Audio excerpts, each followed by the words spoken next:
അതെ, ലീഗുകാരോടാണ്, കോൺഗ്രസ്സുകാരോടാണ്, മുഴുവൻ UDFിൻ്റെ പ്രവർത്തകരോടുമാണ്. നിങ്ങളാണിത് പ്രധാനമായിട്ടും കാണേണ്ടത്. ഇപ്പോൾ നമ്മളൊരു നന്മ ചെയ്തിട്ട് CPMകാർ ചെയ്യുന്നത് പോലെ അത് ലോകത്തെ മുഴുവൻ വിളിച്ചറിയിക്കണമെന്നൊന്നും ഞാൻ പറയുന്നില്ല. പക്ഷെ നമ്മൾ ചെയ്തൊരു കാര്യം അത് ചെയ്തില്ല എന്ന് പറയുമ്പോഴെങ്കിലും അതിൻ്റെ സത്യാവസ്ഥ ജനങ്ങളെ അറിയിക്കേണ്ടുന്ന ബാധ്യത നമുക്കെല്ലാവർക്കുമുണ്ട്. ഈ അടുത്ത കാലത്ത് CPM സൈബറിടത്തിൽ പ്രചരിപ്പിച്ച ഒരു പ്രധാനപ്പെട്ട തമാശയുണ്ട്. വയനാട്ടിൽ ദുരന്തമുണ്ടായതിനു ശേഷം വീടുകൾ എത്തിയില്ലെങ്കിൽ എന്താ, പ്രിയങ്ക ഗാന്ധിയുടെ കലണ്ടർ എത്തിയല്ലോ എന്ന്. ഈ വയനാട്ടിലെ വീടുകളുമായി ബന്ധപ്പെട്ട് ഏറ്റവും ആധികാരികമായി സംസാരിക്കാൻ കഴിയുന്ന നമുക്കാണ്. നിങ്ങൾക്കൊരു കാര്യം അറിയൂ, രാഹുൽ ഗാന്ധി വയനാടിൻ്റെ MP ആയതിനു ശേഷം, കൃത്യമായി പറഞ്ഞാൽ ഒരു 2022 ശേഷം വയനാട്ടിൽ രാഹുൽ ഗാന്ധിയുടേതായ ഒരു പദ്ധതിയുണ്ട്. കൈത്താങ് എന്നാണ് ആ പദ്ധതിയുടെ പേര്. ആ പദ്ധതിയിലൂടെ മാത്രം ഇന്നുവരെ ഏതാണ്ട് 94 മനുഷ്യന്മാർക്കാണ് വീടുകൾ നിർമ്മിച്ച് നൽകി കൈമാറിയിരിക്കുന്നത്. അവിടെല്ലാം മനുഷ്യന്മാർ താമസിക്കുന്നുണ്ട്, സർക്കാരിൻ്റെ വീടുകൾ പോലെയല്ല. നിങ്ങളിൽ എത്ര പേർക്ക് ഈ 94 വീടുകൾ നൽകിയ കൈത്താങ് പദ്ധതിയെപ്പറ്റി അറിയാം? ഞാൻ തന്നെ ഈ കഴിഞ്ഞ ദിവസമാണ് രാഹുൽ ഗാന്ധിയുടെ ഓഫീസിൽ നിന്ന് ഇത് മനസ്സിലാക്കുന്നത്. ഞാൻ ആ ബെനിഫിഷ്യറീസിന് ലിസ്റ്റ് എടുത്തപ്പോൾ അതിനകത്ത് എനിക്ക് ശ്രദ്ധേയമായി തോന്നിയ ഒരു പേര് ഞാൻ കണ്ടു.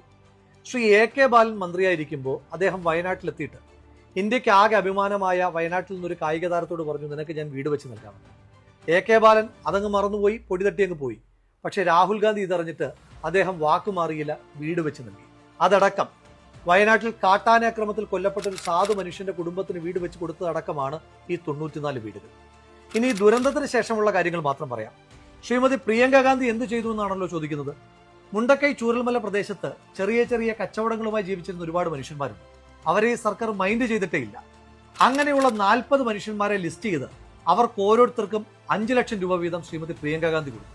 അങ്ങനെ നോക്കുമ്പോൾ ആകെ 2 കോടി രൂപയാണ് വയനാട്ടിൽ മുണ്ടക്കൈയിൽ ചെറിയ ചെറിയ കച്ചവട സ്ഥാപനങ്ങളുമായിരുന്ന മനുഷ്യന്മാർക്ക് ഇതിനോടകം ശ്രീമതി പ്രിയങ്ക ഗാന്ധി കൊടുത്തത്. ഇനി CPMകാരോടാണ് ചോദിക്കുന്നത്, ഈ വീട് നിർമ്മിക്കാൻ കോൺഗ്രസിന്റെ ഈ പൈസ ഇല്ല എങ്കിൽ നിങ്ങൾ എങ്ങനെയാണ് 100 വീട് നിർമ്മിക്കുന്നത് ചോദിക്കുന്നുണ്ടല്ലോ. ആ CPMകാരോട് പറയുന്നു, 94 വീട് നിർമ്മിക്കാൻ രാഹുൽ ഗാന്ധി ഒരു മനുഷ്യന്റെ കയ്യിൽ നിന്നെങ്കിലും 1 രൂപയെങ്കിലും പിരിച്ചിട്ടുണ്ട്. ഈ 2 കോടി രൂപ അവിടുത്തെ ചെറിയ കച്ചവടക്കാർക്ക് കൊടുക്കാൻ ശ്രീമതി പ്രിയങ്ക ഗാന്ധി 1 രൂപയെങ്കിലും പിരിച്ചിട്ടുണ്ടോ? ലീഗ് 50 വീടുകൾ നിർമ്മിച്ച് കൈമാറിയതിനെ പറ്റി നിങ്ങൾ എത്ര പേര് സംസാരിക്കുന്നുണ്ട്?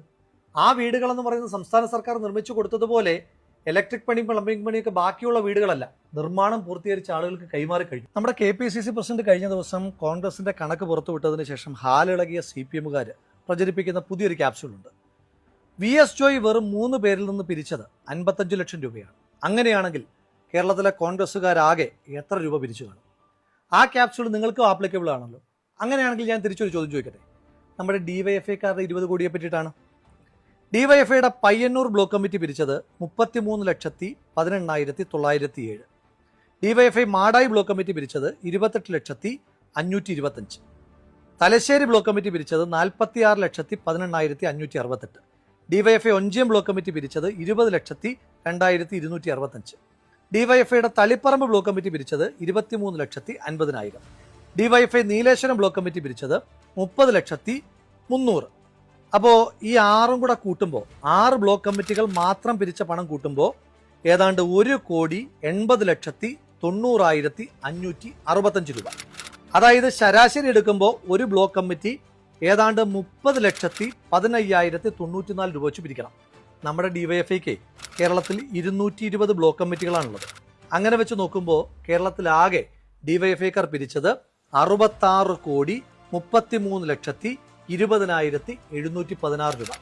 നിങ്ങൾ CMDRFിലേക്ക് പൈസ കൊടുക്കാത്തതിനകത്ത് തന്നെ ഞങ്ങൾക്ക് ചില സംശയങ്ങളുണ്ട്. പോട്ടെ, നിങ്ങൾ അല്ലാതെ കൊടുത്തു എന്ന് പറയുന്ന അവകാശപ്പെടുന്ന തുക തന്നെ 20 കോടിയാണ്.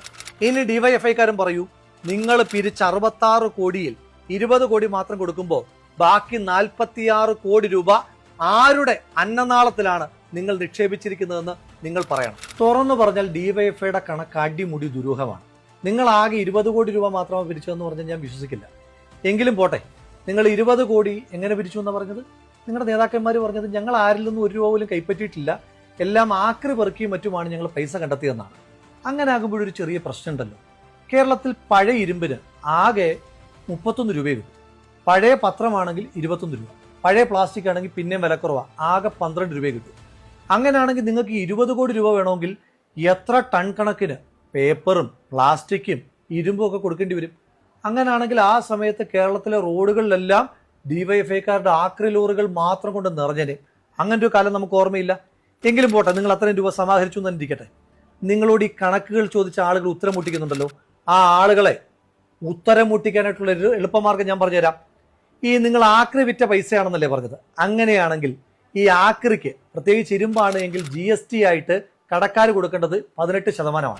അങ്ങനെയാണെങ്കിൽ കേരളത്തിൽ ഈ 20 കോടി രൂപ ആക്രി വിൽക്കുമ്പോൾ ആക്രി കച്ചവടക്കാർ GST ആയി കൊടുക്കേണ്ടത് 3,60,00,000 രൂപയാണ്. ഡിവൈഎഫ്ഐക്കാർക്ക് സുവർണാവസരമാണ്. നേരെ പോയിട്ട് ആ കേരളത്തിലെ പല പല ആക്രി കച്ചവടക്കാരിൽ നിന്ന് ആ 3,60,00,000 രൂപയുടെ GST ബില്ല് അങ്ങോട്ട് വാരി വീശിയിട്ട് ഞങ്ങളുടെയൊക്കെ ഉത്തരം മുട്ടിച്ച് ഞങ്ങളെയൊക്കെ ചമ്മിച്ച് കളഞ്ഞാൽ മതി. കാര്യം എളുപ്പമായി, ഡിവൈഎഫ്ഐ സേഫുമായി. CPM ഡിവൈഎഫ്ഐ കൊണ്ട് നടത്തുന്ന കൊള്ള കൂടാതെയുള്ള മറ്റൊരു പ്രധാനപ്പെട്ട കൊള്ള ഊരാളുങ്കലിനെ ഉപയോഗിച്ചുകൊണ്ടുള്ളതാണ്. കഴിഞ്ഞ ദിവസം ടൗൺഷിപ്പ് നിർമ്മാണത്തിൽ ടെൻഡർ പാലിച്ചിട്ടില്ല എന്നുള്ള വിവരം ഞാൻ പുറത്തു പറഞ്ഞപ്പോൾ എനിക്ക് മറ്റൊരു വിവരം കൂടെ കിട്ടി. മുണ്ടക്കൈ ദുരന്തമുണ്ടായ പുന്നപ്പുഴ നവീകരണത്തിന് വേണ്ടി 195 കോടി രൂപയാണ് സംസ്ഥാന സർക്കാർ മാറ്റിവെച്ചിരിക്കുന്നത്. അന്ന് മാലിന്യം കൊണ്ട് നിറഞ്ഞതാണ് പുന്നപ്പുഴ. ഈ പുന്നപ്പുഴയുടെ നവീകരണത്തിന് വേണ്ടിയിട്ട് ഉത്തരാഖണ്ഡിലും പഞ്ചാബിലുമൊക്കെ ഈ പ്രവൃത്തിയിൽ ഏർപ്പെട്ടിട്ടുള്ള ചില കമ്പനികൾ സംസ്ഥാന സർക്കാരിനെ സമീപിച്ചു. അവർക്കാർക്കും ടെൻഡർ കൊടുക്കാതെ, യാതൊരു വിധമായ ടെൻഡർ നടപടികളും പാലിക്കാതെ സംസ്ഥാന സർക്കാർ ഈ പുഴ നവീകരണത്തിന്റെ എഗ്രിമെന്റ് കൊടുത്തിരിക്കുന്നത് മറ്റാർക്കുമല്ല, ഊരാളുങ്കലിനാണ്.